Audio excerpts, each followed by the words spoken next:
Hello friends, welcome to our channel. Today we're going to take a look at another horrible case with you.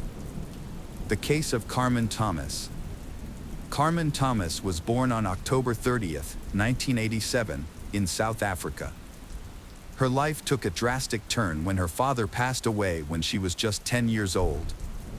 Overwhelmed by grief, her family moved to live with relatives in Whitby, United Kingdom. However, the move did not bring the peace they had hoped for, and they eventually returned to South Africa. When Carmen turned 18, she decided to leave behind with her relatives and later relocated to London to pursue her education. She earned a master's degree in marketing and quickly became known for her charismatic and outgoing personality. Carmen formed strong bonds with many people and became a loyal friend and companion. However, living in a big city like London came with its expenses, and Carmen had to work hard to maintain a decent standard of living. By day, she worked as a marketer in a store, and by night, she worked part-time at a gentleman's club. Although her career choices may have raised eyebrows, Carmen was a woman of principle and never compromised her values. She conducted herself with dignity and earned the respect of her clients. It was during her time at the club that she met Brad Callahan, a charming and flamboyant man. Brad was born in April 1978 in New Zealand to parents who separated when he was just 9 years old. He stayed with his mother and later moved to Australia. Brad graduated from university in 2001 with a degree in construction engineering. He was then offered a job as a chief structural engineer for a large business complex in the UK by a prominent construction company. To navigate the complex's high-stakes negotiations and enhance his professional status, Brad sought the services of a gentleman's agency, where he met Carmen. She was intelligent, tall, and beautiful, with striking dark eyes and black hair. However, Brad's demanding career and ambitious nature left him little time for a serious relationship. Despite this, Brad and Carmen got along well after a dinner, and their casual interactions eventually blossomed into a solid friendship. Over time, their friendship deepened into a romance, and they began living together.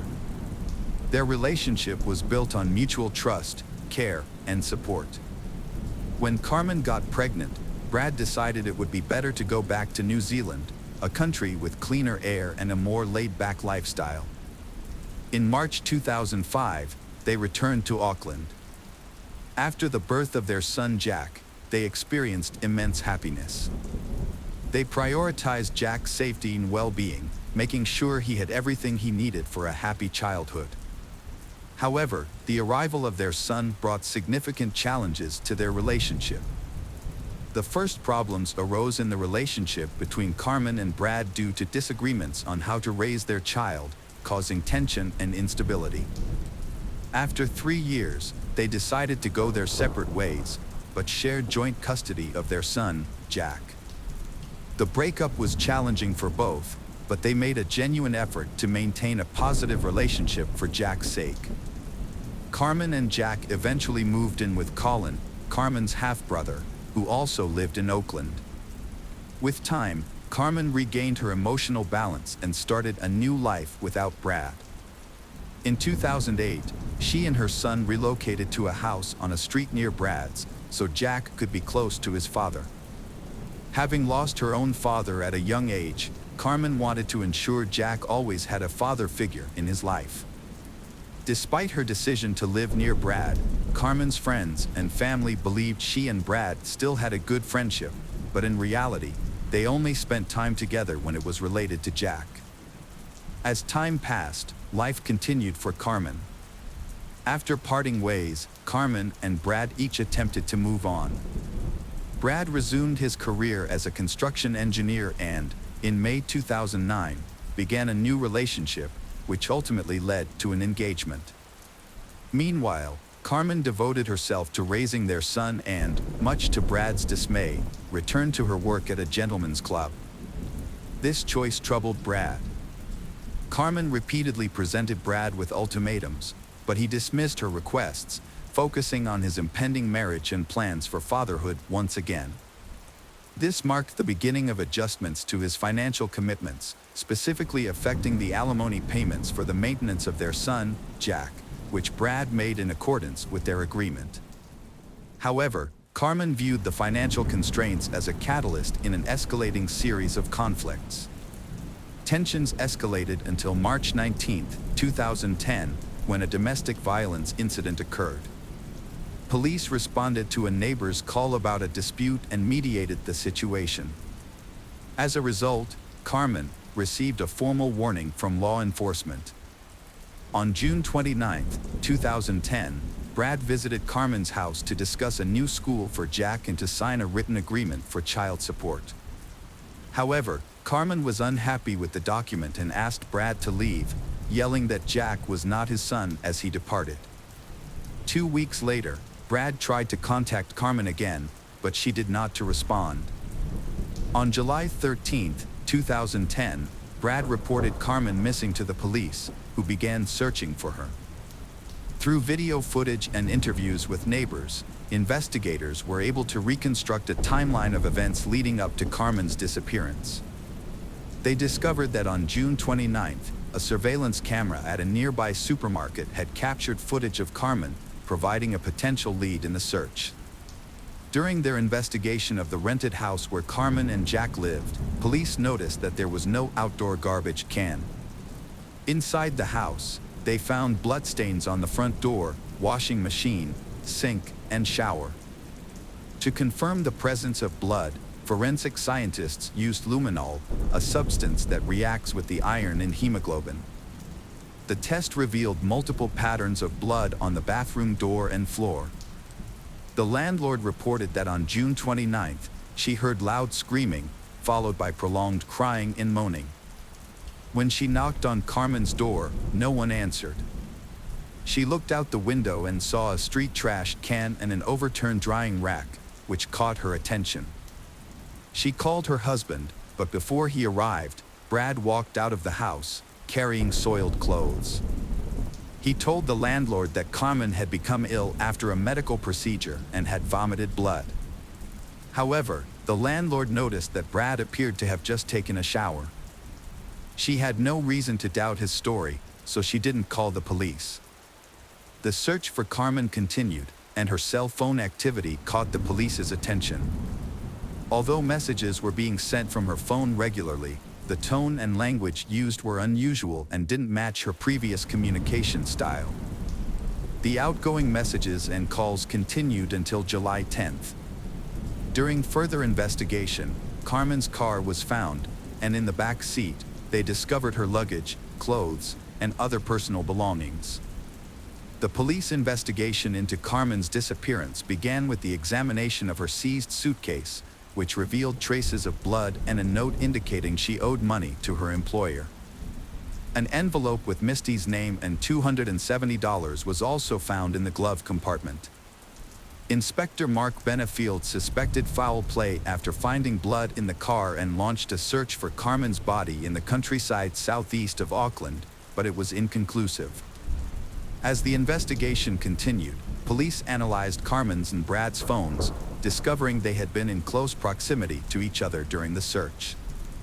However, Carmen's phone was not connected to a cell tower in Hamilton. A crucial piece of evidence was a missing trash can, which had disappeared from its usual spot near the house on the day Carmen vanished. A neighbor reported seeing the can being taken away through her window. Police suspected the trash can might have been used to dispose of evidence. When EE examined Brad's phone records and bank card details, then they found that on June 30th, Brad had purchased a meat cleaver, a large plastic container, and several garbage bags, which raised suspicions. By studying Brad's daily routine, police identified some unusual events, including a day when he arrived early at the construction site and walked alone around the property for an extended period. While it was not unusual for a supervisor to be on site early, the police found it noteworthy. After gathering evidence, including Carmen's cell phone and suspicious purchases, they began to suspect Brad of murder. They believed Brad had killed his former lover, Carmen Thomas, by hitting her multiple times in the head and then carefully hiding her body. On September 21st, Brad was arrested and charged with Carmen's murder and attempting to obstruct justice. Brad's second son was born while he was in custody, causing him to become emotional and resentful. 9 days after his arrest, Brad broke down and revealed to investigators the location of Carmen's body. It turned out that Brad had attempted to create an alibi by making it seem like Carmen had left for Hamilton and never returned. However, under questioning, he eventually detailed the events of the day Carmen was killed, revealing that his plan had not been as perfect as he thought. Brad admitted that Carmen and Brad had a heated argument, which ended with Carmen telling Brad that Jack was not his son. In a fit of rage, Carmen kicked Brad out of the house. However, he returned 5 minutes later, grabbed a baseball bat, and brutally attacked Carmen, striking her in the head with such force that she fell unconscious, bleeding profusely. Despite realizing the gravity of his actions, Brad continued to assault Carmen, throwing several punches. Memories of happier times flashed before his eyes, but his anger and resentment consumed him. Brad knew his life would never be the same after this moment, and he could never undo the damage. Nevertheless, he felt a twisted sense of satisfaction, believing that he had solved his problem and ensured that Jack was now his alone. Brad regained his composure, took a shower, and quietly left Carmen's house. In the following days, he devised a plan to dispose of Carmen's body and cover up the crime. He met his friend outside a supermarket and asked him to buy black garbage bags, kerosene, and cleaning products, hoping to avoid raising suspicion. Brad then returned to the apartment, meticulously cleaned up the bloodstains, wrapped Carmen's body in a bag, and disposed of it in a trash can. After killing Carmen, Brad dismembered her body into 8 pieces to make it easier to dispose of. He cut off her legs at the hip joints and then cut each leg in half at the knee. He also severed her arms and head from her torso. A few days later, on July 3rd, Brad met a friend at a boat ramp in Oahu Bay, near downtown Oakland. He confessed to his friend that he had killed Carmen during an argument and asked for help disposing of her body. However, his friend refused to provide a boat to dump the remains into the sea. Over the next few days, Brad drove to Ware Ridge in West Auckland and buried the dismembered body parts in a shallow grave. On July 7th, he drove Carmen's car to Hamilton and abandoned it in a hotel parking lot. He left a suitcase of clothes and some of her personal belongings in the car to make it seem like she had left voluntarily. However, he made a critical mistake by including bloody clothes in the suitcase. In an attempt to cover his tracks, Brad started sending text messages from Carmen's cell phone to her friends, pretending to be her. He claimed that she was not feeling well and had been in bad shape for days. However, this plan ultimately backfired on him. On October 1st, police excavated the burial site indicated by Brad and found the body of Carmen Thomas. Her remains were discovered in plastic containers, carefully removed from a makeshift grave on Wayfair Ridge. An autopsy revealed that Carmen Thomas had died from multiple blows to the head, with the fatal blow causing a compressed skull fracture. After multiple forensic examinations, Carmen's body was released to her family on October 13th. Tragically, her young son Jack, who had been waiting and hoping to see his mother again, was only able to hug and kiss her white casket. On February 8, 2011, Brad Callahan's first court hearing was held. Judge Winning determined that the crime was unintentional and took into account Brad's claim that he acted impulsively in a state of rage. However, the judge was more severe in his assessment of the subsequent cover-up. On May 26, 2011, Brad Callahan was charged with attempting to change the course of justice. A retrial was held on November 25, 2011, where police officers filled the High Court in Auckland. In a surprise move, Brad Callahan made 2 guilty pleas, admitting to murder and attempting to change the course of justice after Carmen's death. A judge has sentenced 31-year-old Brad Callahan to life in prison for murdering Carmen Thomas. Brad was also given a 6-year sentence for attempting to interfere with the investigation into Thomas's death. The judge considered this one of the most serious cases of attempted interference with justice, describing Brad's actions as extremely serious. During the trial at Auckland High Court, the judge criticized the brutality of Thomas's murder, but decided not to impose the harshest possible sentence. The courtroom was filled with Thomas's friends and family, including her parents who had traveled from South Africa. Judge Venon condemned Brad's attempts to cover up his crime, which involved considerable effort and deception. The 6-year sentence for interfering with the investigation will be served at the same time as the life sentence. In a statement, the Thomas family expressed their ongoing anger and grief, saying that no punishment can bring their daughter back. However, they are relieved that Brad will be in prison for a long time, giving him the opportunity to reflect on the harm he has caused. Little boy Jack Brad is living with his grandmother in another town under an assumed name. The case of the Buchanan family. Molly met Adam Buchanan, a divorced father of one, when she applied for an office manager position at his company. At the time, Adam was raising his son Nolan from a previous marriage on his own. Molly, a cheerful and sociable blonde, immediately caught the attention of the company owner, and the interest was mutual. They started a romance, which turned into a serious relationship, and Molly eventually moved in with Adam. Molly, who dreamed of a loving and friendly family, made an effort to build a strong bond with her stepson Nolan. Soon, she became pregnant, and they had a son named Gavin. Those who knew the Buchanans described them as a close-knit family of 4. Adam, who owned a construction company, earned a comfortable living, and the family even purchased a vacation property in El Dorado County, California, a small cabin on 19 acres in Greenwood. The cabin was rustic with no electricity, water, sewer, or gas. But Adam, being in the construction business, actively worked on remodeling it, and the family frequently visited the cabin.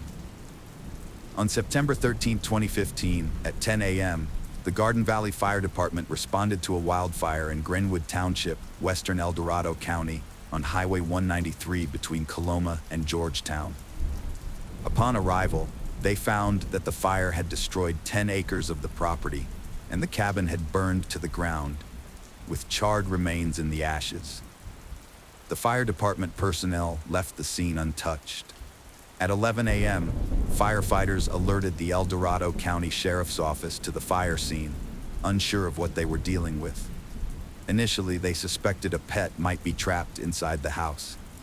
However, upon arriving, the coroner faced a challenging situation. The house was still smoldering, making it impossible to inspect the interior. They had to wait for the flames to die down and the temperature to decrease. Once the coroner could examine the house, they detected the pungent smell of burnt flesh and soon discovered a human skull and charred torso. It became apparent that the tragedy had claimed a life.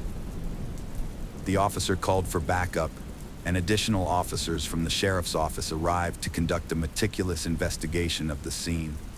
The evidence led to an obvious conclusion: the isolated cabin, located in a remote area, was not the primary residence of its owners, but rather a vacation retreat.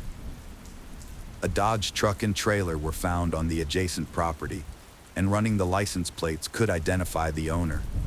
It was possible that the owner was the wildfire victim. It was quickly discovered that the vehicle and trailer belonged to Buchanan Construction, a company owned by Adam Buchanan. Buchanan, the owner, lived 160 miles away from the accident scene, a 3-hour drive from Bonita, California. This information supported the police's initial assumption that the house served as a country retreat for city dwellers who vacationed there to escape the hustle and bustle. It remained unclear who was inside, the company's owner, Mr. Buchanan, or someone else. The detectives began their investigation with the owner's name as their first clue. The Bonita police officer's task was to verify that all of Buchanan's family members were safe and at home. At the correct address, the officers arrived at the Buchanan's driveway, where they noticed a white Ford pickup truck. When they knocked on the door, Adam's 16-year-old son from his first marriage answered, looking surprised, and asked what had brought them to his doorstep. To avoid alarming the household, the officers decided to first establish who was present in the house. They didn't want to assume that the company car's disappearance was necessarily linked to the owner himself. It could have been taken by someone else from the company. Nolan Buchanan informed the officers that his father, Adam, had left for the weekend to his country estate, 160 miles away, with his partner Molly and their 8-year-old son Gavin, and they were expected to return in the evening. According to Nolan, his father had entrusted him with taking care of the house. Although the remains found in the cabin were not yet confirmed to be those of the Buchanans, the information gathered and the discovery of 2 sets of remains by the evening of September 13th were enough to declare the family missing. The El Dorado County Police visited Nolan's home on September 14th to question him further and determine who had perished in the fire. However, they were met by Adam's parents, Howard and Susan Buchanan, who explained that their son, the cabin's owner, regularly visited the property to perform his own repairs. The parents were extremely worried, having been unable to contact their son or daughter-in-law until then. The officers learned that the house relied on generators for power, but it had no electricity at the time of the incident. The presence of gas cylinders inside the cabin led to 2 possible theories. The fire could have been either an accident or intentional. By Sep 15th, investigators collected evidence, including debris from a nearby fire pit, which changed the case's direction. A skull with a bullet hole was found, revealing a homicide, not an accidental fire. Forensic DNA testing showed the bullet was lodged in the victim's thigh. The skull belonged to a child, making murder the primary focus. The fire was intentionally set to destroy evidence. Next, investigators sought to determine the circumstances. Burglary gone wrong, family suicide, or a grudge against Adam Buchanan of Buchanan Construction? Investigators pursued the theory that Molly's murder was a crime of passion, examining her life for enemies and her marriage for clues. As leads dried up, they focused on the troubled relationship, marked by abuse, sleeping apart, and intense arguments. Molly's mother feared they'd kill each other, yet Molly stuck with Adam, briefly fleeing with their son. The couple enjoyed hunting near home, where guns were common. Police suspected another fight escalated. One spouse shot the other, then took their own life. However, an inconsistency emerged. If the tragedy was caused by a conflict between the husband and wife, logic dictates that the instrument of the crime would be found near the remains of one of them. But this was not the case. Investigators theorized that the weapon might have been damaged in the fire, making it less conspicuous than expected. Over 5 days, forensic team members meticulously sifted through the ashes in the home, conducting a meticulous search. Despite their thoroughness, they did not find the expected result. No weapons were discovered in the house. By this time, the forensic examination results were in. The examination confirmed that the DNA of the bodies matched Adam Buchanan, Molly McAfee, and their 8-year-old son. All 3 victims had suffered gunshot wounds prior to the fire, and the angle of the bullet wounds ruled out the possibility of suicide. The lack of firearms suggested that a 4th person, unknown until then, was present in the house, shot the Buchanans, and the investigation had to start anew. Police had no option but to turn to 16-year-old Nolan, the son of the deceased. Nolan informed the officers that his family had driven away in an old Dodge truck. According to Nolan, his father chose to use the company vehicle instead of his personal Ford, which was parked in the driveway, because the truck and trailer were already loaded with rocks to decorate the area around his country cabin. This was the truck that police found near the burned structure. When questioned about why he didn't accompany his relatives on vacation, Nolan reiterated that he had to stay behind to take care of the house and garden while his father and stepmother were away. Nolan also mentioned that there was a neighbor growing illegal marijuana on the edge of the Buchanan property. which had led to frequent arguments between his father and the neighbor, with his father demanding that the neighbor stop planting it and threatening to report the issue to the police. When discussing the family business, Nolan revealed the company's financial struggles, including downsizing and a significant reduction in employees from what his father had mentioned. The business debts were accumulating rapidly. The investigation now had valuable information and a suspect, specifically a neighbor, given the common link between violent crime and illegal drug cultivation in that area. The detectives believed the threat of reporting to the police could have led to the murder of Buchanan and his family. However, the issue was that they didn't know which neighbor they should focus on. After the family's murder, the financial crisis engulfing their business had to be addressed. On September 18th, the police visited Adam's company and questioned the employees. As Nolan had warned, the company was in dire straits, teetering on the brink of bankruptcy, with debts exceeding $30,000. As a result, some employees lost their jobs. Interestingly, some of the fired employees were bitterly unhappy with their dismissal and could potentially be suspects in the crime. During a community cleanup, students found a purse with Molly McAfee and Adam Buchanan's IDs and a .22 caliber rifle hidden nearby. This led detectives to a new theory. The killer used the rifle and took their documents to cover tracks. The discovery was crucial because it suggested that the killer had gone to great lengths to reach Greenwood, murder the family, and then return to Bonita to get rid of the evidence. This suggested that the killer was likely a local resident of Bonita. The fact that the evidence was found near the location of Buchanan Construction reinforced the theory that the boss was killed by a disgruntled employee. Detectives sent the gun and the bag of documents to be examined and requested a warrant to search the company's records and premises.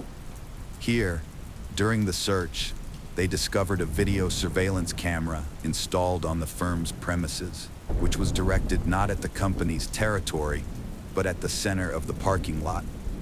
Since it was known that the family had gone out of town on Friday, the investigators reviewed Friday's footage and were surprised to find that Adam had attached a trailer filled with rocks to a white Ford F-150, not a Dodge truck as Nolan had initially told them. This discovery revealed that Adam had deliberately misled the investigation. If the white Ford had towed the rock trailer to the cabin, then someone must have driven it back and parked it in the driveway of the Buchanan family home. Investigators decided to re-interview Nolan, aiming to keep him safe while gathering as much information as possible. This time, they asked him specific questions, such as what movie he had seen at the cinema, how he had paid for shopping at the mall, and how he had paid for dessert on a date. Unaware of the implications, Nolan mentioned that he had used his father's credit card. The officers then applied for a warrant to search the Buchanan home in Bonita, search their vehicles, and examine their financial records. The Ford automobile sat in the driveway, its wheels caked with reddish soil, similar to that found in Greenwood. This suggested that the car had recently been driven on the dirt roads of Greenwood. If the Ford had been used for a trip earlier, some soil might have remained on the wheels, but it wouldn't have been as noticeable. Unfortunately, the fire had destroyed any wheel tread marks near the country house, but the dirt buildup indicated that the car had probably been to Greenwood recently. Further investigation revealed that Adam Buchanan had used his credit card on Friday, September 11th, at a Taco Bell fast food chain on his way to Greenwood. However, Nolan claimed he stayed home and didn't accompany his parents, and that he had the credit card in his possession. Detectives reviewed the security cameras at the diner and saw what they expected: a white Ford, not a truck. When they searched the Ford, they found a Taco Bell receipt dated September 11th that listed 4 drinks, not 3. Similarly, evidence collected at the scene of the fire pointed to 4 drink cups, indicating that Nolan had been in the car. On Saturday, September 12th, Adam and Molly used a credit card at the Valencia Club Bar in Penin, about 30 minutes from the cabin. This was a familiar spot for the couple, as they would often stop by after working on the cabin. Security cameras at the bar recorded the time they left, and traffic cameras on the highway helped track their route back to the cabin. The cameras showed that a Ford F-150, driven by Adam and Molly, headed towards the Buchanan cabin around 2:30 a.m. on the day of the fire. Then at 3:30 a.m., the same vehicle was spotted driving in the opposite direction, but this time with only Nolan inside. Later that morning, on Sunday, September 13th, Adam's credit card was used to make purchases at 3 different businesses in Bonita: Starbucks, McDonald's, and a gas station. The bank confirmed that Adam only had 1 credit card, which contradict Nolan's previous statements. By the time the forensic results were back, Nolan's fingerprints were found on the gun, leading to his arrest in the middle of a high school class. Nolan Buchanan maintained he was not guilty of the charges against him, and instead, he spun a tale claiming his father had shot the family, then pointed a rifle at him. Nolan said he took the weapon away in self-defense, accidentally shooting his father in the process. Nolan attributed his subsequent actions, including setting the house on fire, to a state of panic and extreme fear. Throughout the trial, the defense emphasized Adam's history of abuse towards Nolan and other family members. However, the medical examiner questioned the verdict due to the inconsistent angle of the bullet wound on Gavin's skull, suggesting it was fired at nearly a 90-degree angle. Nolan countered that he and his brother's beds were adjacent, and they were both awakened by the noise and screaming. He claimed to have seen someone enter the bedroom and shoot Gavin, then pointed the rifle at him. According to Nolan, he pushed the attacker away, which would have resulted in a shot fired at around a 45 degrees angle, contradicting the forensic evidence. The prosecution's theory is that Nolan killed his brother when they were alone in the house, while their parents were out at a bar. After waiting for his father and stepmother to return, Nolan shot and killed them as well, as evidenced by the position of the bodies. The sequence of events suggests that Adam was killed first, followed by Molly. Next, Nolan took the rifle, his parents' papers, doused the bodies with gasoline, and set the house on fire. He then went home, met up with his girlfriend, and spent the day with her, thereby establishing an alibi for himself. On July 13, 2018, a jury delivered a guilty verdict on 3 counts of first-degree murder against Nolan. As a result, he was sentenced to 150 years in prison, with the possibility of parole after 25 years. In announcing the sentence, Judge Kingsbury acknowledged the verbal and physical abuse Nolan had suffered, as well as the testimony that he killed his brother to spare him from further suffering at their father's hands. However, she also highlighted the premeditation of the crime, the subsequent arson, the creation of alibis, and Nolan's plans to take over the family business, which he had shared with relatives.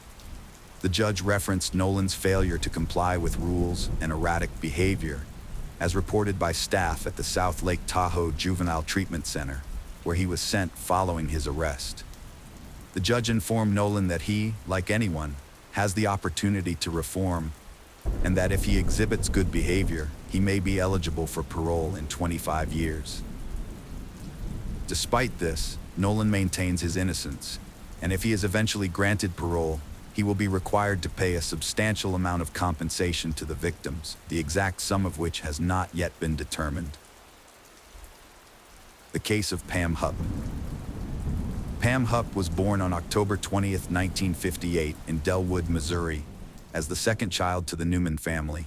She married Mark Hupp, and they had 2 children together. In 2001, the family relocated to Fallon, Missouri. Pam had a varied work history, eventually working as administrator for State Farm until 2010, when she stopped working due to back and leg pain.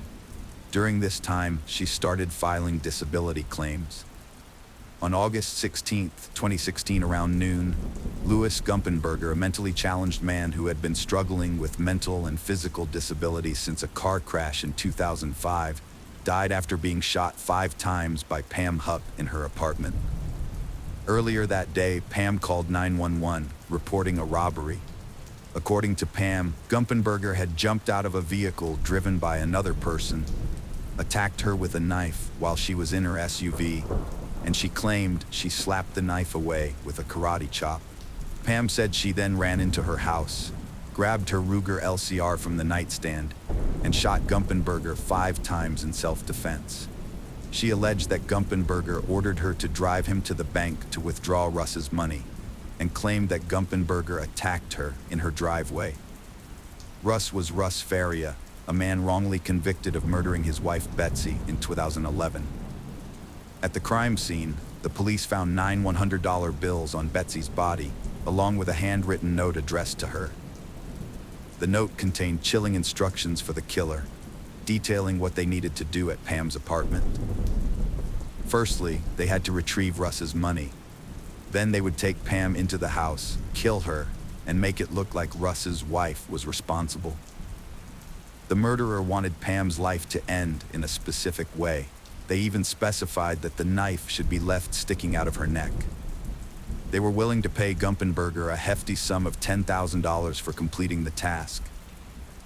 Pam Hupp was arrested for murder. However, truth behind Gumpenberger's death emerged when Pam voluntarily visited O'Fallon police.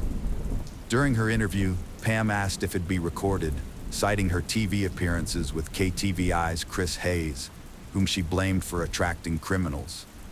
According to the Fallon chief of police and the prosecuting attorney of St. Charles County, Pam had lured Gumpenberger into her home by posing as a television producer named Kathy.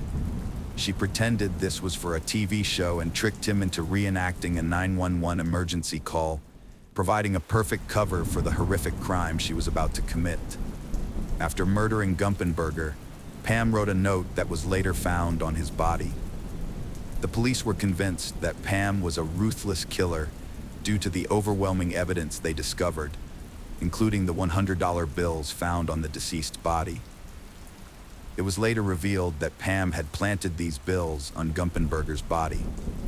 Significantly, the 10th $100 bill was found in Pam's dresser, and its serial number was sequential with 3 of the other $100 bills found on the body. The St. Charles County Police subsequently reopened a complaint filed on August 10, 2016, by Carol Alford, who reported a woman matching Pam's description. This woman had approached Alford, offering to pay her $1,000 to participate in a fake 911 call, and was driving an SUV identical to Pam's. It emerged that Carol Alford was not the only one with a similar complaint.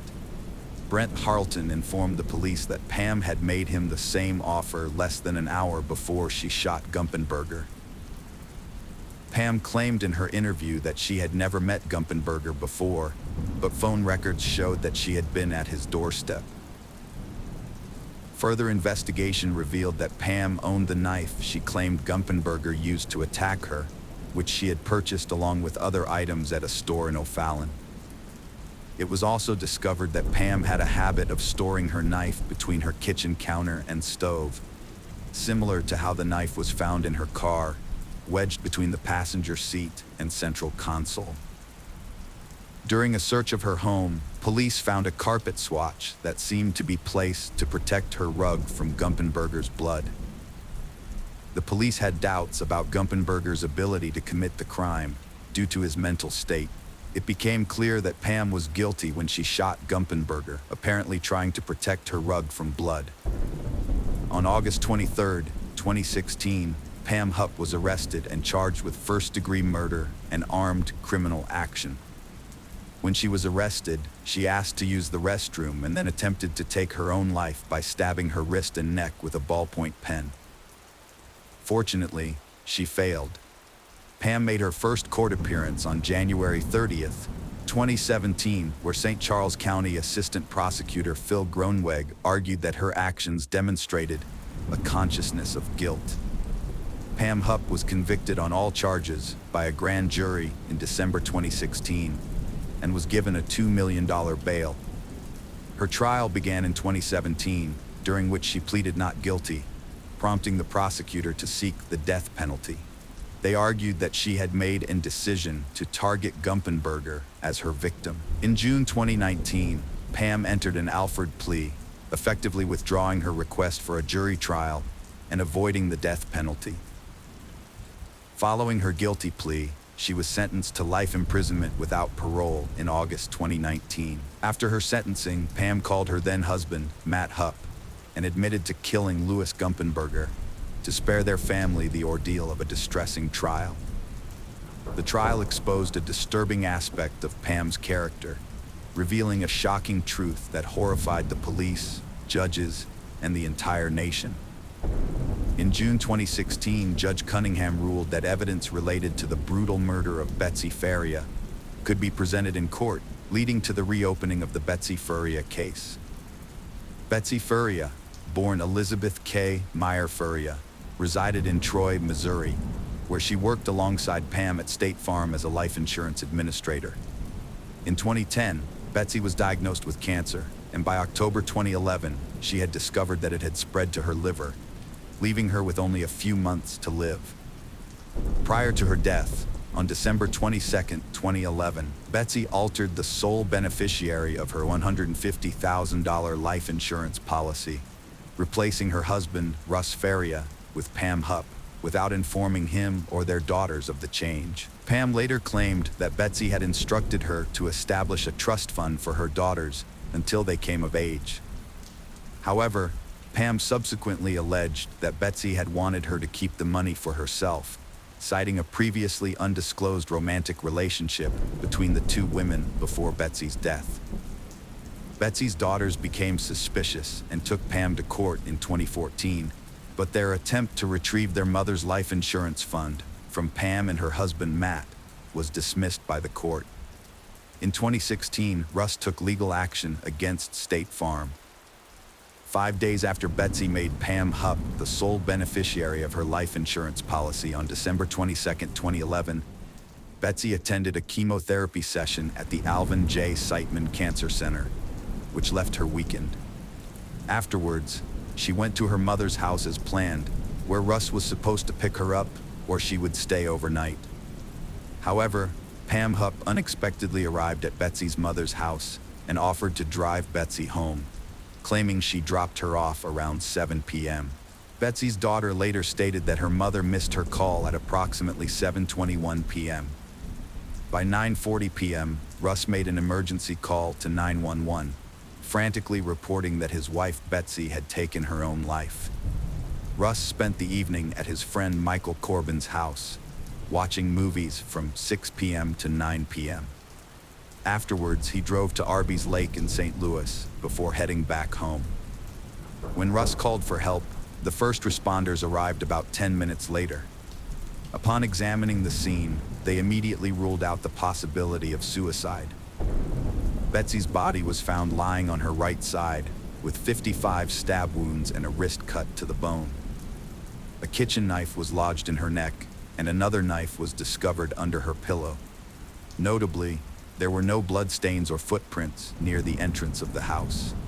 The estimated time of Betsy's death was determined to be between 7:20 p.m. and 9:41 p.m.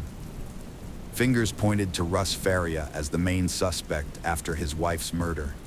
Authorities believed he had a motive due to being denied $150,000. Russ was arrested a day after the murder and charged with first-degree murder, despite claiming innocence. A pair of blood-stained slippers were found in his closet, and he failed a polygraph test. The police deemed his demeanor suspicious and erratic. Russ's bail was set at $250,000, which he couldn't pay, so he was jailed until his November 18th trial. Pam told police Russ was violent, a heavy drinker, and had threatened Betsy before. With a $150,000 motive, it was easy to suspect him. Russ's trial was an extremely challenging and brutal process. According to his lawyer Joel Schwartz, Russ maintained his innocence, stating that he was with friends on the night in question, and they corroborated his alibi. Furthermore, Russ had purchased food from a store, making it practically impossible for him to have committed the crime in question. The prosecutor countered that Russ's friends were in on it, lying about his whereabouts and maybe even helping him. The judge, Christina Menem, refused to let Schwartz present evidence pointing to an alternative suspect, Pam, despite strong evidence of her motive and suspicious behavior. She claimed to have put $100,000 from insurance into a trust fund for her sister's daughters, but later admitted to keeping it for herself. She didn't want others to have it, so she implied she wanted someone else to have it. A detective reported a crime scene camera malfunction, causing key photos to be lost. Despite the odds, Russ was convicted of murder and armed criminal action, sentenced to life plus 30 years. Before Russ's retrial, her lawyer obtained the photos showing no blood trail. He's still trying to find out who sent them to him. Betsy Pam's case took a welcome turn during re-examination. At trial, her sister Camp testified that Russ was devastated when his wife removed him from her insurance policy. Russ had pressed a pillow to Camp's face. Russ's friends were accused of being accessories to murder, but no charges were filed. After 4 years in prison, Russ's attorney appealed the conviction in 2015. However, a judge rejected a review of the case in 2013. In 2014, KTVI and the St. Louis Post-Dispatch reinvestigated the case, unveiling suspicious facts about Betsy's death and the killer's identity. Pam Hupp's alibi was discredited due to contradictory statements, and it was revealed she lied about not being in the Furia home. The fact that Pam was completely forgotten about in the murder case was not only shocking to Schwartz and Russ, but some members of the Lincoln County Sheriff's Department had also been confused as to why Pam was not being investigated as a possible suspect in the case. In an interview, an officer had shared how shocked he was when no one was looking in Pam's direction. Everyone had been fixated on Russ. Media exposed prosecuting attorney ASI's effort to imprison Russ, revealing her relationships with the captain of investigations, Mike Lang, and a lead investigator prosecuting witness. This led to a retrial in 2015 with a new judge, Christina Menem, initially presiding. After Menem's recusal, Judge Stephen R. granted a new bench trial and released Russ on bond. Schwartz presented evidence against Pam, revealing she told police she saw Russ with another man. CSI agent Amy Buhner believed Russ's blood-stained slippers were planted evidence. Russ was acquitted in 2015 and later sued ASI and deputies for ignoring exonerating evidence and fabricating their own. Russ was surprised by the speedy exoneration. Russ won a $2 million settlement in 2020. ASI faced a bar complaint from Joel Schwartz, but it was rejected in 2016. In 2017, ASI cooperated with the U.S. Attorney's review of Betsy Faria's case and asked for an independent probe into her conduct, but was cleared of any wrongdoing. Judge Christina Menem was suspended in 2017 for misconduct. She and ASI were later voted out for mishandling the Betsy Faria murder case. In 2019, Lincoln County appointed Mike Wood as the new attorney, who reopened the case, inspired by Russ Ferris's wrong conviction. After Pam Hupp's Alford plea, Wood requested a review by the major case squad. The case also motivated Rick Harold to run for Lincoln County Sheriff in 2020. Pam Hupp was questioned as a suspect in Betsy Faria's murder in July 2021. She was charged with first-degree murder and armed criminal action. The prosecutor sought the death penalty due to the brutal nature of the crime, which included 55 stab wounds and a severely cut wrist. Evidence against Pam included a $150,000 life insurance policy, which she claimed for herself despite promising to put it in a trust fund for Betsy's daughter. Pam Hupp claimed she and Betsy were lovers in 2021 and that Betsy wanted more than friendship. She betrayed Betsy, saying Betsy had a crush on her. Prosecutor Mike Wood thought Pam murdered Betsy, stabbing her 55 times with a kitchen knife while she slept. Pam then used her socks to spread footprints, trying to appear as domestic violence. Pam Hupp's case file linked her to Betsy Faria's murder. Despite claiming to be home by 7:20 p.m., Pam's call records showed she was still at Betsy's. Betsy's body position suggested she was killed by someone she trusted. Pam pleaded not guilty in 2022, but her trial was delayed due to her attorney's death. It's now set to begin in 2025 and last about a month. Prosecutor Mike Wood thought the case against Pam Hupp was mishandled from the start, with bias against Russ Furia in his second trial. A 2015 destruction order could have erased key evidence, luckily overlooked, ensuring Furia's release. The case of Anna Walsh. Anna Luic, later known as Anna O'Neill, was born on April 18, 1983, in Belgrade, Serbia. She grew up in a cultured family with her younger sister. At the 5th Belgrade Gymnasium, Anna excelled as a standout student. She then attended Belgrade Research University, the most historic and expansive university in Serbia. Anna pursued foreign languages, earning a master's degree in French language and literature at 22. With her diploma, Anna sought a new chapter in the United States, fully supported by her family. In 2005, she settled in the U.S., aiming to further her education in hospitality management. She took administrative roles at prestigious hotels, including the Inn at Little Washington in Virginia. Anna's warm approach, sense of duty, and conflict resolution skills quickly earned her respect from peers and supervisors. Multilingual and charming, she formed connections easily. Beloved by colleagues and friends, Anna seized every chance to shine. She became a U.S. citizen, retaining her Serbian nationality, and enjoyed a high income, investing in property and a car. Her travels further broadened her horizons, and her career flourished, leading to a promotion to senior manager. Anna's captivating qualities, including her intelligence, beauty, slender physique, and radiant smile, drew in numerous admirers. While working at the Wheatley Hotel in Lenox, Massachusetts, she met and fell in love with Marcus O'Neill, the hotel's head chef. Their romance ultimately led to their marriage in 2009, at which point Anna took her husband's last name. Born in July 1975 in Boston, Massachusetts, Brian Paul Walsh came from a prominent, wealthy, and respected family. As a young man, he would frequently borrow money from friends, only to fail to repay them. During his college years, he would invite friends to dine at upscale restaurants, then use various tactics to manipulate others into covering his share of the bill. Brian was estranged from his father, Dr. Thomas Walsh, for many years until the elder's death in 2018. The estrangement dated back to when Brian fraudulently withdrew nearly $1 million from his father's personal account and disappeared with the money. Despite this, Dr. Walsh chose not to report the incident to the police and instead tried to persuade Brian to return the money voluntarily.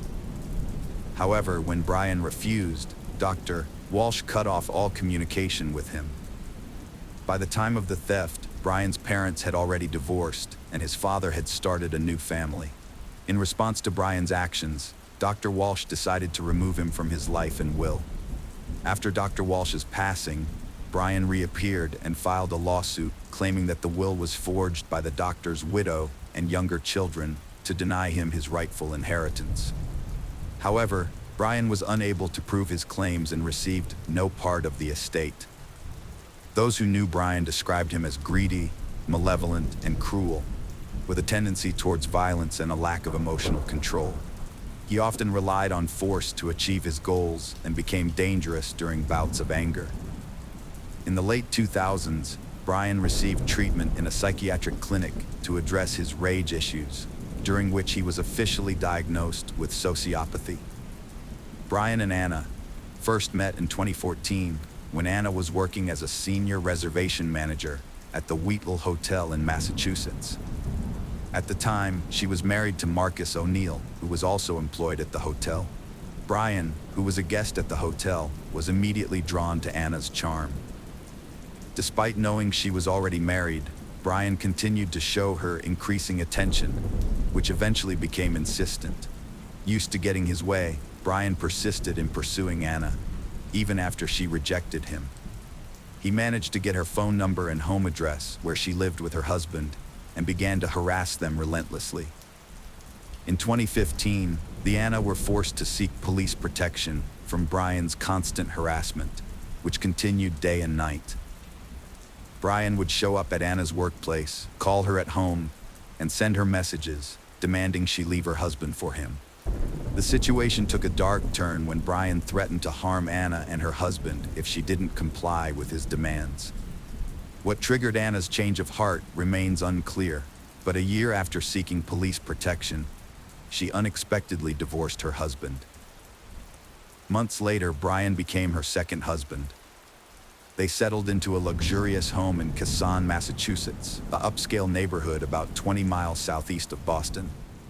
They had 3 sons in quick succession, with the boys being 2, 4, and 6 years old at the time of Anna's disappearance. Despite having a demanding job, Anna successfully balanced her career with motherhood, never taking maternity leave. She became the regional general manager at Tishman Speyer, a real estate company, earning a high salary and becoming the primary breadwinner for the family. Due to her frequent business trips to Washington, D.C., she also bought a second home in her name, where she stayed during these trips. To help take care of their children during her absences, Anna relied on visiting nannies. Meanwhile, Brian was unemployed while his wife was building their family and advancing her career. He had spent most of the $1 million he had taken from his father, and all of Anna's acquisitions were registered in her name. As a result, Brian was actively searching for ways to generate effortless income. Before marrying Anna, Brian had formed a connection with a wealthy individual in South Korea, whose family possessed an impressive art collection. After returning to the U.S., Brian maintained this connection and was unexpectedly asked by his friend to assist in selling several Andy Warhol paintings. Instead of just earning a commission, Brian decided to profit from the transaction. He gained access to a series of abstract Warhol paintings titled Shadow and appraised each one, obtaining authenticity certificates. Then, he created copies of both the paintings and documents. Brian found artists who could create precise replicas, convincing them he needed backups, since each original was worth around $250,000. For several years, he successfully sold fake paintings as originals to collectors worldwide. However, one buyer, an expert in Andy Warhol's work, quickly identified a forgery and sued Brian. The FBI investigated, and in April 2021, Brian pleaded guilty to selling counterfeit art. He was placed under house arrest after his lawyer negotiated a deal, requiring him to return the proceeds to the buyers and avoid prison time. Brian was under house arrest, but he was allowed to leave his house twice a day for specific activities. He could drive his children to and from school, and had a 2.5-hour window in the morning to visit a limited list of approved places in his neighborhood, such as stores, pharmacies, and dry cleaners, to buy essential items. On December 31st, 2022, Mrs. Anna Walsh mysteriously disappeared. The Walsh family had planned to celebrate New Year's Eve together at home, just the 5 of them, Anna, Brian, and their 3 young sons. After the boys went to bed early, Anna and Brian stayed at the dinner table. That evening, Anna posted a message on social media, wishing everyone a happy new year, and hinting that the past year had been tough, but she and Brian were still together. Anna was scheduled to fly to Washington, D.C. for work on January 3rd, but when she failed to show up, her employer Tishman Speyer reported her missing to the police on January 4th. Brian also reported her missing, worried that he hadn't been able to contact her for days.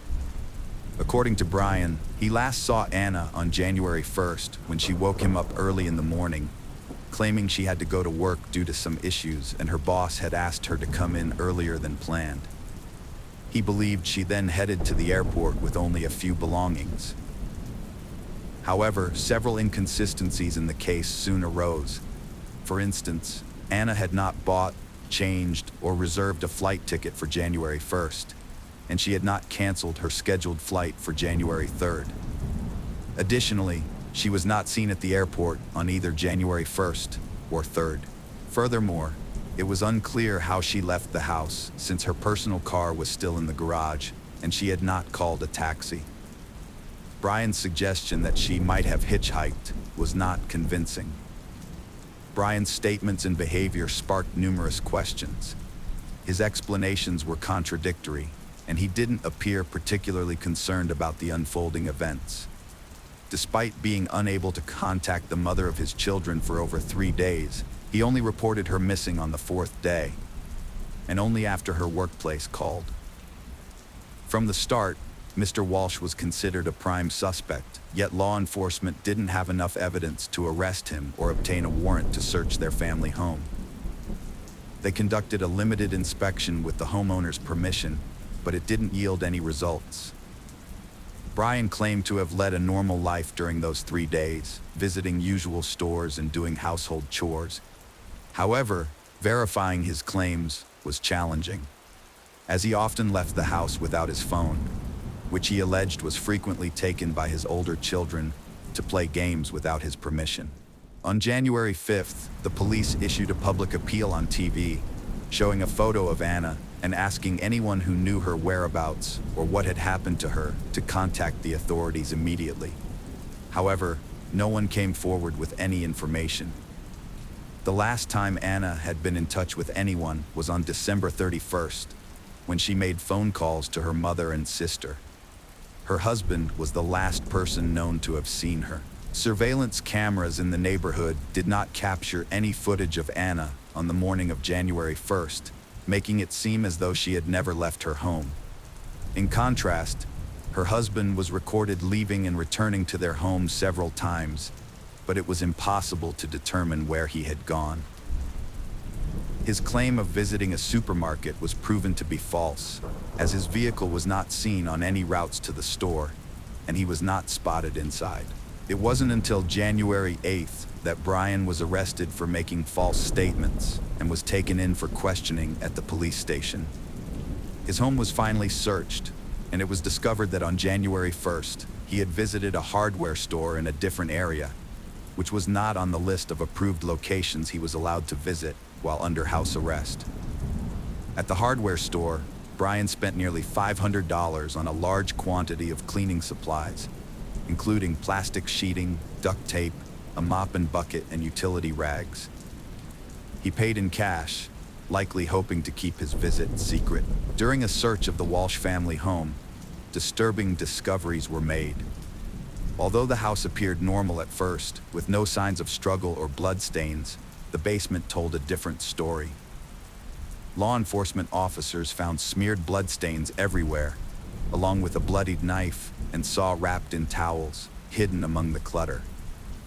Brian had previously admitted to visiting his mother's home on January 3rd, claiming he needed to help her with household tasks due to her poor health.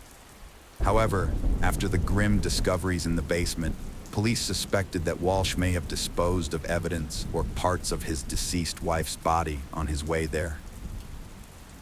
They inspected trash bins in the area where the couple lived, as well as along the road to his mother's house, and found a kitchen hatchet with dried blood and several blood-stained towels, similar to those found in the Walsh basement. Forensic analysis confirmed that the blood in the basement on the towels, knife, hatchet, and saw belonged to Anna, confirming her death. The seized laptop and tablet revealed a disturbing search history. Weeks prior to his wife's disappearance, Brian had been actively searching online for information on the most favorable states for divorce in terms of property division.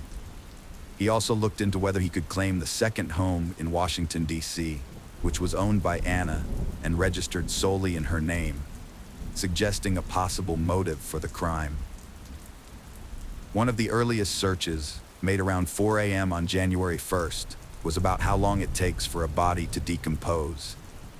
This was followed by nearly 24 searches on how to dispose of a body, including how to clean up blood traces, how to dismember a body, and whether a body could be identified if the teeth were removed. He also searched for information on how long DNA traces last, and whether a person could be charged with a crime if the body was never found. All of these searches were conducted on his young child's tablet. By January 3rd, Brian's searches had shifted to inheritance, as he looked into how and when someone can inherit the property of a person who has disappeared. This suggests that he was confident he would avoid punishment and was preparing to claim the inheritance. On January 18th, Brian was officially accused of murdering his wife, even though her body or remains had not been discovered. Prosecutors allege that on New Year's Day, Brian intentionally or accidentally killed his wife, then decided to get rid of her body by dismembering it in their home's basement. He allegedly put the body parts in plastic bags and threw them away in trash cans located in different areas of the city. The area surrounding the Walsh home, as well as nearby empty lands, wooded areas, and bodies of water, were extensively searched for evidence, but nothing was found. The defendant, Brian Walsh, has pleaded not guilty and is refusing to reveal what happened to Anna's body. Recently, Anna had been unhappy and was considering divorcing her husband, which she mentioned several times during phone calls with her mother and sister the day before she vanished. However, her mother did not take Anna's threats seriously and decided to put off her visit. The trial is ongoing, and Brian is being held at the Norfolk Correctional Facility as he awaits his next court date. Anna's mother is following the investigation from her home in Serbia and has not traveled to the United States. The Serbian Ministry of Foreign Affairs has contacted the New York Consulate, which is in touch with the Norfolk District Attorney's Office, to ensure Anna's mother is kept informed about the investigation and hearings. Brian and Anna's 3 sons are now in state custody because none of Brian's family members are willing to care for them. They cite Anna's mother's age and poor health, and her sister, who lives in Canada, has also declined to take in her nephews. The only person willing to take the boys in is Pamela Bond, a close friend of Anna's, who prefers this to them being separated and placed in different foster homes. The case of Georgine Kruger. Georgine Kruger was born on April 11, 1992, in Munich. She was the middle child of 3 siblings. Her family was relatively simple, with an older brother, Tommy, who was 8 years older, and a younger sister, Michelle, who was 2 years and 2 months younger. When Georgine was 11, her parents decided to separate. Her older brother, then 19, chose to live with their father. After the divorce, Georgine and her younger sister were primarily raised by their mother and their maternal grandmother. They sisters were high-achieving students who shared a passion for music, dance, and creativity. After their parents' divorce, their father remained in contact but focused on his older son. In 2006, the mother and daughters moved to Berlin, where the mother had a new job. They settled in the Mobit district and the sisters enrolled in a local school. Georgine had big aspirations, dreaming of a career in acting, singing, and dancing. She was fascinated by Indian films and participated in her school's theater program, taking acting classes. Her teachers recognized her natural talent, predicting success and fame. Georgine was striking, with a slender yet feminine figure and notable height. During summer breaks in Berlin, Georgine pursued opportunities in the entertainment industry, attending castings. Although she landed a few small roles as an extra, her big break came on September 22, 2006, when she auditioned for a guest role on Turkish for Beginners and was selected for the part. Georgine was set to finalize her casting details on September 25th. At her new school, her striking beauty drew attention from male classmates, but female peers were slow to warm up to her due to envy. Despite her friendly nature, she struggled to connect with them. Her talents, including singing and dancing, even led to a modeling agency offer. Georgine had agreed to attend a photo session in early October, but sadly, Georgine never made it. Tragically, her aspirations were cut short when she vanished without warning, just a few miles from her home. At the time, Georgine was waiting to confirm her role in a TV series and was confident it would happen. Over the weekend, Georgina couldn't think about anything else, eagerly awaiting the call from the studio that would determine her future. Georgine was excited and inspired as she imagined herself working on a movie set. She had an important call coming later that day and had asked her grandmother to answer the phone since she expected to be home by 2 o'clock. After school, Georgine quickly gathered her belongings and headed to the bus stop, boarding the same bus she rode every day, bus number 27, and started her journey home. Georgine got off the bus at Rue, a short walk from her house. However, Georgine never arrived home. Somewhere between the bus stop and her apartment, she vanished. Despite efforts to locate her, Georgina was never seen again. Her grandmother had been expecting her to return from school by 2 p.m. and had prepared lunch. Georgine was supposed to arrive first, followed by her sister Michelle, who had music classes that day. However, Georgina failed to show up, which was unusual, as she was eagerly looking forward to her call and had no plans to stay out. When Michelle arrived home at 3 o'clock, her grandmother couldn't find Georgine. She tried calling, but Georgine's phone was off. Michelle's mother arrived home from work and was informed of the situation. She suspected something was wrong and called the school, confirming Georgine had attended classes and taken the bus home. She then contacted Georgine's friends, but they said she had hurried home. The concerned women reported the Georgine disappearance to the police. Initially, the police were skeptical, thinking she might have gone out with friends, had a disagreement with a classmate, or was simply upset and alone in a park.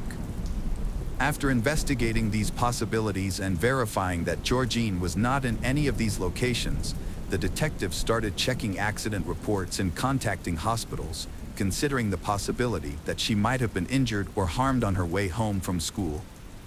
Georgine was not admitted to any hospital. As night fell, an extensive search effort began, including witness interviews. The last reported sighting of Georgine was at the bus stop where she got off and started walking towards her home. Georgine was wearing blue jeans, a light blue t-shirt, a denim jacket, and gray sneakers, and was carrying a pink sports bag with a long strap containing her school supplies and phone. By tracking her device's signal, investigators were able to confirm that Georgine spent the day at school, boarded the bus, and got off at her stop. However, the signal suddenly disappeared about halfway to her home and never reappeared. A search team with dogs was sent to Georgine Street, hoping to find her alive. Police searched homes, interviewed residents and workers, and checked attics and basements, but no one had seen Georgine and the dogs found nothing. The next morning, flyers were posted throughout the city.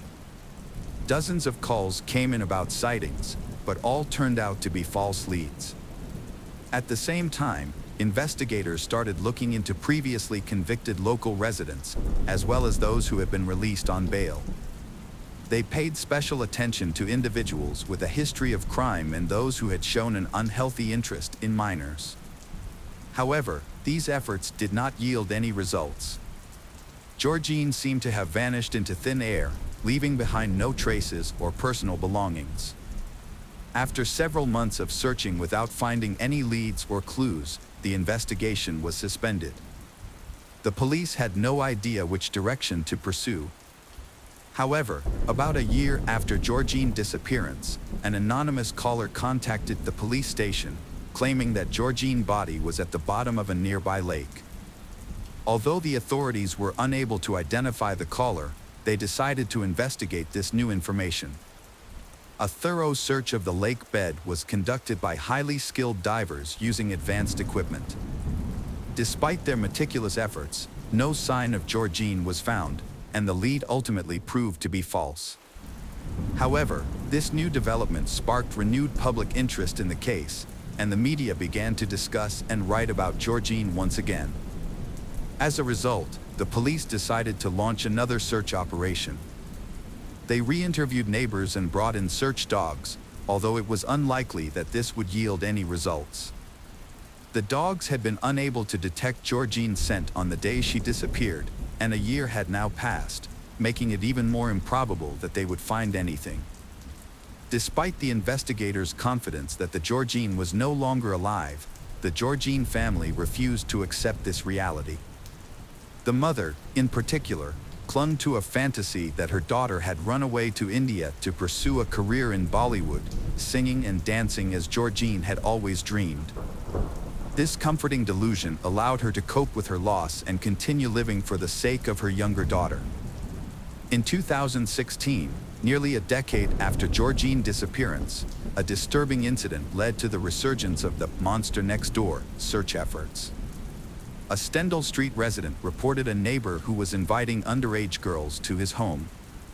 This neighbor, Ali K., a 35-year-old Turkish immigrant, initially appeared to be a respectable family man, married with 3 children.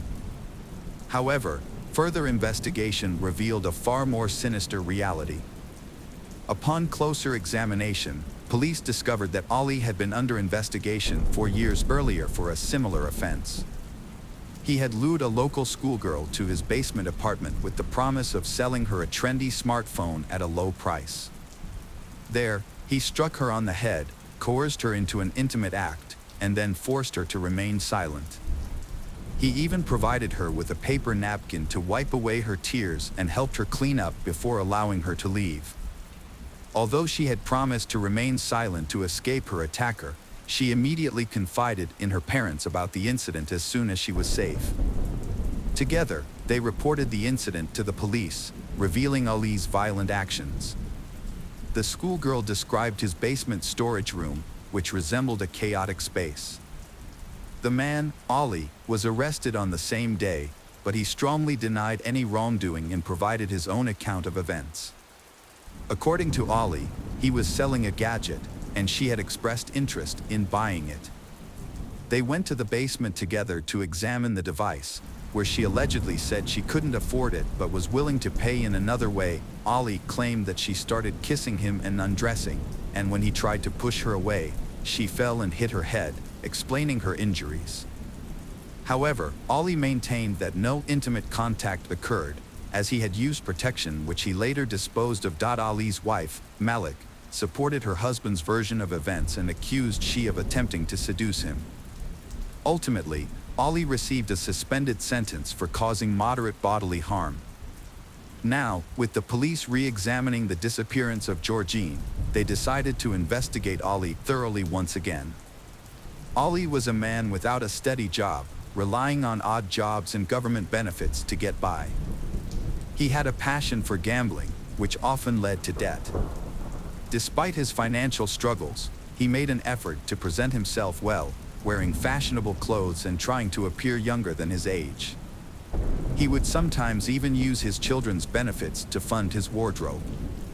Ali was a regular at the Turkish coffee shop in his building, where he would meet new people and often receive free food and drinks. However, there was a peculiar aspect to his personality. He had a strong attraction to teenage girls. He would frequently approach them, ask inappropriate questions, and offer them things they shouldn't have, such as help buying alcohol or cigarettes. The police brought him in for questioning, but Ali denied any involvement in the decade-old case. A search of his storage room in the basement did not turn up any evidence of the missing schoolgirl. However, detectives noted that the space seemed more like a meeting place than a storage area, which added to the suspicion surrounding Ali. Detectives discovered that Ali had significant debts, unknown to his wife, after losing around 10,000 euros in poker, and he was struggling to find a way out of this financial predicament. The investigation chose to focus on a key aspect and decided to introduce an undercover agent into the suspect's inner circle. The agent's mission was to gain the suspect's trust, extract vital information, and obtain a recorded confession. To achieve this, everything had to be done gradually and with caution, to avoid arousing the suspect's suspicion and to make him feel secure. A special agent, codenamed Hakan, was carefully prepared for this task. He posed as a successful businessman who had recently relocated to the Mobit area to open a car service station. Hakan had visited the cafe in Ali's building a couple of times before, where he would openly discuss business plans with a partner. As they were leaving one day, the partner mentioned that they urgently needed to find a manager for their company, emphasizing that it was a well-paying position and that they needed to choose the right person. After the partner left, Hakan stayed behind to finish his coffee. That's when Ali approached him and sat down at his table. Ali took the opportunity to offer himself for the manager position, and they started talking. The conversation quickly turned into a casual chat, and the man thought Ali might be a good fit for the role. He mentioned the salary, and Ali's eyes widened at the figure. Ali started imagining all the things he could do with that kind of money, like paying off his debts and buying the sports car he had always dreamed of owning. Hakan and Ali exchanged phone numbers and began communicating regularly, quickly developing a friendship. Hakan even started taking Ali on business trips to other cities, aiming to build trust with him. One day, while out for drinks with a friend, Hakan revealed that he wanted to get rid of his blackmailing girlfriend once and for all, and he was willing to pay 100,000 euros to someone who could take care of the problem. His friend Ali expressed interest in the task, but they agreed to discuss the details when they were both sober, in a private setting. Hakan confessed to wanting to eliminate his girlfriend, calling her a nuisance, during a private conversation in a parked car. Ali doubted Hakan's ability to harm someone, so he claimed to have taken a life with his bare hands over 11 years ago. Ali became infatuated with a young girl who moved onto his street in 2006. He would often greet her and offer compliments. One day, he lured a neighbor girl to his basement, locked the door, and attempted to kiss her. When she resisted, he struck her, knocking her unconscious, and took advantage of her. Fearing she would report him, Ali grabbed her throat, applying pressure until she lost consciousness. The trial concluded 2 years later. Despite limited evidence, the detailed confession convinced the jury of his guilt. Ali K. was sentenced to life imprisonment in March 2020, nearly 14 years after Georgine's disappearance.